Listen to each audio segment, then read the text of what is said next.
Congressman, are you with me? I am with you, Ms. Faulkner. It's an honor to be with you. Thank you. Thank you so very much. Member of the Congressional Black Caucus, you knew John Lewis well. What can you tell us as he's about to journey back to Washington, D.C. right now for one final time?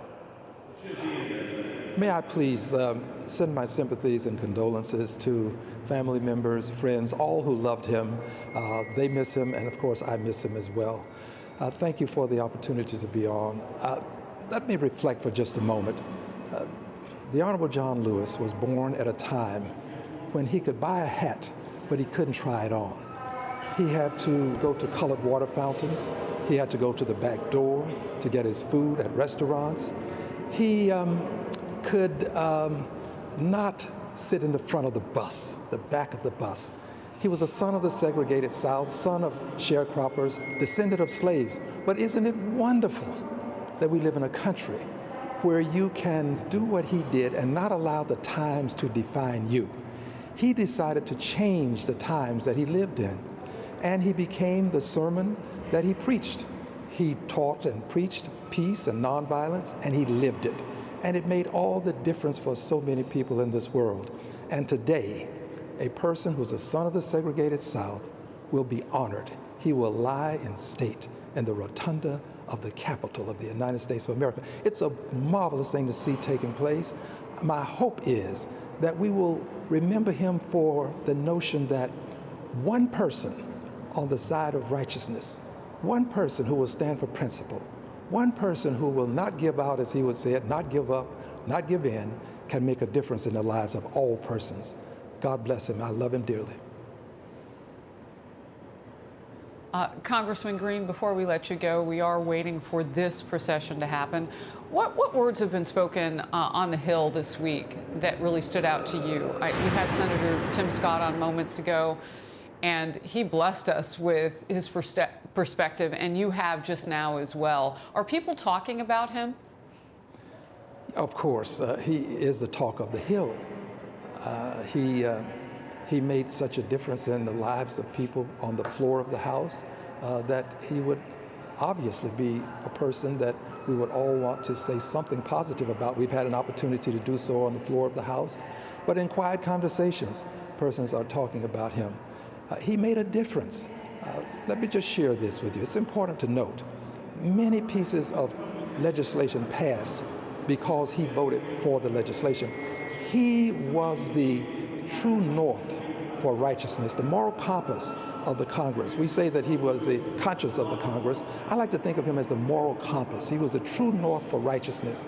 And there were many times when persons would ask, where is John Lewis? And we knew that if he took a position and we joined him, we were on solid ground, we were on the right side of history, and it would make a difference. So yes, people are talking about the difference that he made, and I confess that I'm among them, and would hope that one other person would be remembered today, and that's that young child that was there at the services at the university, when she said, it's up to us now to carry on his legacy. It made my heart warm because it says that the torch is being passed to a new generation of leadership, and his words will inspire them. Let's hope that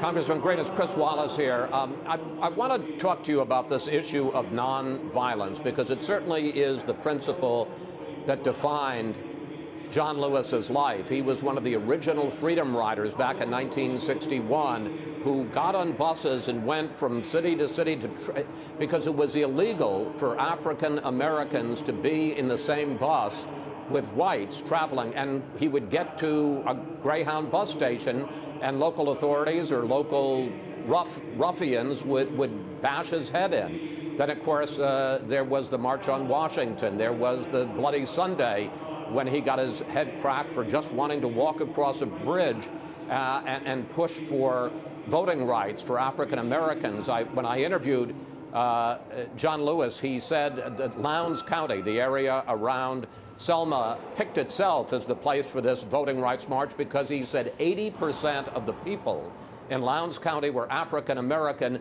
and there was not a single registered African American in that entire county. The question I guess I'm asking, sir, is we are looking at the protests in the streets now, and in many cases they are not nonviolent, they are quite violent. And I wonder what you think John Lewis would think about that as a tactic and the morality of violent protest that we're seeing in a lot of places around the country right now. Well, he and I were incarcerated for protesting, but it was not for being destructive. We were being disruptive. We were at the Sudanese embassy, and we were being disruptive. We were in the streets of Washington, D.C., and we were being disruptive. And while we were incarcerated, here's what he shared with me, that we must engage in peaceful protest. He shared with me that it was the only way to expose the weaknesses in the system. He felt that what he did on the Edmund Pettus Bridge exposed something in the system that persons who were not privy to had an opportunity to see, and that it would make a difference. I absolutely say to you without question, reservation, hesitation, or equivocation, he would not, N-O-T, agree with the violence that's taking place. It was not a part of his fiber, his fabric. He was staunchly and truthfully for peace, and he went about achieving peace in a peaceful way, disruptive but not destructive. And those persons who are doing this, quite frankly, this is my opinion now, they should face the punishment that is accorded by the law. When you do things that are against the law, then it's appropriate for you to have to suffer the consequences. When we violated the law, we suffered the consequences. But we tried to do it in a very peaceful way so as to make a point not to destroy property.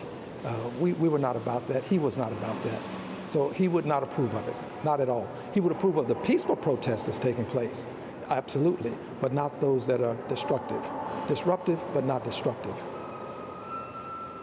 Yeah, you know, Congressman Green, we're seeing a couple of things as this procedure has moved forward now. And we say procedure because it's got a very military feel. It's got a texture of that, and that's about service.